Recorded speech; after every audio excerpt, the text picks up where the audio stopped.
Hello, my pretties. It's the Queen of Lions here. Today I'm going to be reviewing a movie that is pretty much, 50 years old.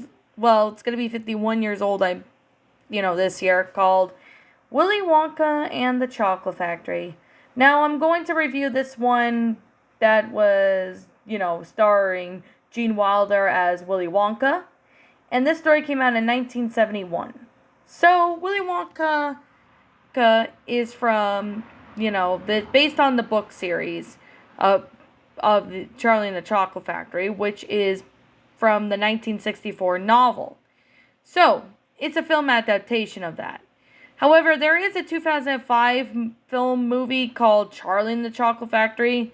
And that one stars Johnny Depp, but I'll be reviewing that in, the future video. But I thought, you know what, I'll go ahead and, do that. So, I guess with that being the case and with that being said, I'm going to be, basically going through the plot of this movie and explain what it is. So, it stars Gene Wilder as, well, we all know, Willy Wonka. We have Jack Albertson, who is Charlie's grandfather. Peter Gardner Ostrom as, well, Charlie.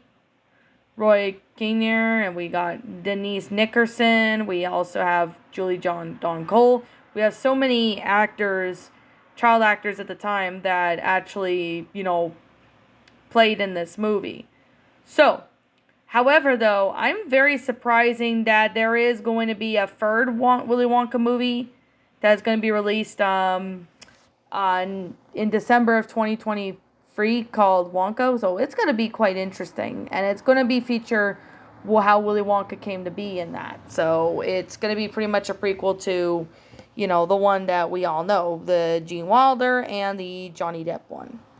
I think they just have different backstories because, what's funny thing enough is that Charlie and the Chocolate Factory, the one that Tim Burton did, the story focuses on Willy Wonka, while meanwhile in this one I'm talking about Willy Wonka and the Chocolate Factory. This story, even though the title says Willy Wonka and the Chocolate Factory, it's mainly focusing on Charlie. Like, it would have been more sense if this was called Charlie and the Chocolate Factory, and then the 2005 adaptation was titled Willy Wonka and the Chocolate Factory. I mean, take the fact that this movie that I'm reviewing right now and today is basically focusing on Charlie and not Willy Wonka, while in the Tim Burton film, it's mainly focusing on Wonka instead of Charlie. So anyway, I guess we should get started with, this movie. I'm going to be going through this movie too for those who haven't watched the movie in years and for those who haven't seen the movie in a long time. So this basically, the plot is about Charlie Bucket, who is a poor paper boy who often looks inside the candy shop but cannot afford to buy any candy. So going home, he passes by Willy Wonka's chocolate factory, where a tinker tells him that nobody ever goes in or comes out. So that night, Charlie's grandpa Joe reveals that Wonka had locked up the factory for several years earlier because of rival convictions were sending in spies to steal his recipes. Wonka shut down his factory, but he resumed the production years later. The gates remained locked, and the original workers have never returned to their jobs, leaving everyone wondering who had replaced them. Eventually, Wonka announces that he has hidden 5 golden tickets in the chocolate Wonka bars. Finders of the tickets will receive the factory tour and a lifetime supply of chocolate. The first 4 tickets are found by, a German boy named Augustus Gloop, a British English girl Veruca Salt, who is spoiled with a very wealthy father, and from the United States, consistently gum-chewing girl Violet Beauregard, the television-obsessed boy Mike TV, and each winner is announced on television. Looking sinister man then appears and whispers to them. So the news report reveals the 5th ticket was found by a millionaire in Paraguay, causing Charlie to lose hope. However, though, the next day, Charlie is on his way home from school when he finds the money in the gutter. He uses it to buy the candy. With the change, he buys a regular Wonka bar for Grandpa Joe. So walking home, Charlie overhears that the millionaire forged the 5th ticket, and Charlie opens his Wonka bar, discovering the final ticket. So, of course, they rushed back to the counters and they ended up finding else that the man whispering to each winner, he introduced himself as Slugworth, and he offers a word of the samples Wonka's latest creation, the everlasting gobstopper. So, returning home with a ticket, Charlie chooses Grandpa Joan as his companion, who excitedly jumps out of the bed for the first time in 20 years. So the next day, Wonka greets the ticket winners at the front gates of the factory, leads them inside where each of the signs have to contract before the tour. So the factory includes a chocolate room, a candy land full of a river chocolate and other sweets. The visitors meet Wonka's workforce, the little people known as the Oompa Loompas. So during the tour, the individual character's flaws of each child has to give out to temptation, resulting in illumination. Like Augustus falls in the chocolate river, gets sucked up in the pipe. Veruca falls down a chute when she gets pissed that, she wanted something. Violet turns into a blueberry after chewing that gum. And Mike gets very shrunk, very small. So the Oompa Loompas sing a song of morality of each disposal. So on the tour, Charlie and Grandpa Joe enter the fizzy lifting drinks room and sample some of the beverages against Wonka's orders. The drink moves them float up to the top to a near-fatal encounter with the ceiling exhaust fan, but burping allows them to escape and descend to the ground. So at the end of the tour, Charlie and Grandpa Joe, who are now the remaining guests, ask Wonka about what has become of the other kids. However, Wonka assures them that they'll be fine before he hastily retreats to his office without awarding them the promised lifetime supply of chocolate. Grandpa Joe and Charlie then enters his office to see what's going on, but Wonka angrily informs them that they have violated the contract when they stole the fizzy lifting drinks, thereby forfeiting their prize. Joe denounces Wonka and suggests to Charlie that he gives Slugworth the everlasting gobstopper in retaliation. So Charlie decides to return the candy to Wonka instead, but all of a sudden, Wonka gets joyously declares that Charlie's the winner and reveals that Slugworth is actually his employee, Mr. Wilkinson. So the offer to buy the gobstopper was the morality test for the ticket winners, and only Charlie has passed. So the trio enter the Wonkavator, a multi-directional glass elevator that flies out of the ceiling of the factory.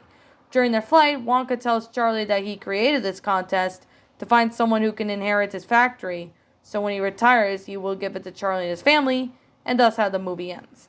I really gotta say, this one was actually the best movie I've ever seen before, because I honestly remember watching the movie as a kid. I mean, I watched it on VHS, and I have it on DVD somewhere. I mean, I also have the Johnny Depp Willy Wonka movie, but I always loved this movie as a kid. And I mean, my mom saw it when she was a kid. I believe she did see it in theaters when she was a kid. I believe my mom must have saw it in theaters when it came out at the time. I don't remember, though, because I would have to ask my mom because it's been like a while. But yeah, I mean, we got great cast of characters, great choices of actors. We have great concept and all. I mean, the idea for adapting the book into a film came to when director Mel Stewart's 10-year-old daughter read the book, so she asked her father to make a film out of it with Uncle Dave. So yeah, that's basically how they all decided to do that. So Roald Dahl, the person who did write the book, would also write the screenplay. So, with that being the case, and with that being said, before Wonka was officially cast as Willy Wonka, producers, suggested a couple of actors. And of course, however, though, Peter Sellers, reportedly begged Dahl for the role. However, some of the members, have shown interest. Like, surprisingly, Eric Idle was one of the, 6 members of the Monty Python to express in playing Wonka. But at the time, they were not deemed big enough for the roles and all that. However, Joel Grey was the front runner for the part, but Mel Stewart decided that he wasn't physically imposing enough as the actor's height was 5'5". The producers learned that the 72-year-old may have considered himself too old for the role, so they eventually passed that on to Willy Wonka. I mean, I'm surprised that, the film started around August of 1970, ended in November of 1970. So it was mainly shot in, Munich, Bavaria, West Germany, because it was mainly cheaper than filming in the United States and setting the conductive to Wonka's factory. Which, I mean, it was pretty interesting that they were able to, have these films. And, they were able to record that and all. I mean, the film was not really a big success, eventually earning about $4 million worldwide on a budget of $3 million. And that was like 24th highest grossing film of the year of North America. So, I mean, this is actually a pretty amazing concept for what this really was. However, though, I really have to say, the DVD and VHS releases did a pretty good job. Of course, they have it released on Blu-ray, DVD, and etc. However, though, there is a couple of things that really, went on. I mean, the music was fantastic. I love the music, including Pure Imagination. That was pretty much, sang by Willy Wonka himself, a.k.a. Gene Wilder. Now, I really have to say that right now that when it came to this, I mean, there was another film adaptation of this movie, which I'll be talking about that in the next video because I can't really go too much into detail. Now, I did review this movie back in 2020, like back before I got my laptop, so I thought, you know what, I might as well remake this one by, doing it as a Shadows and Pretties episode because, it basically would maybe help out a lot more. I mean, the psychotic tunnel ride or boat ride that was in this, I mean, I think they did have some controversy over that boat ride scene and when they showed this on television or something. I think I remember briefly that there was a little bit of controversy regarding that because, I know the tunnel ride was really freaky. Even as a kid, I mean, I thought it was always freaky. But the fact that, I believe they took that scene out of the film when they promote it on TV. Like, when they show the movie on TV, I think they cut off the tunnel ride scene. I think it might have been shown maybe a few times, and then people started having some controversy over it. I really don't remember much about that, but all I did know is that there was some controversy going on with that at one point. If I remember correctly, I mean, I don't remember if that actually happened, but if anybody knows about it, you are welcome to, comment in the comments below about regarding that if you decides to, yeah. But like I said, I really don't know. You guys can maybe see, maybe say what you think happened with the psychotic tunnel ride and why it became, a big controversy or something. But all I know is that there was a controversy regarding that, so I don't really remember much about that, but that's from what I heard. But if you have something to know about that, why don't you comment in the comments below if you know anything about the psychotic tunnel ride and why they took it off of, being aired on TV, or, if you didn't know about that controversy that happened, feel free to state your thoughts about it in the comments below, and feel free to explain more.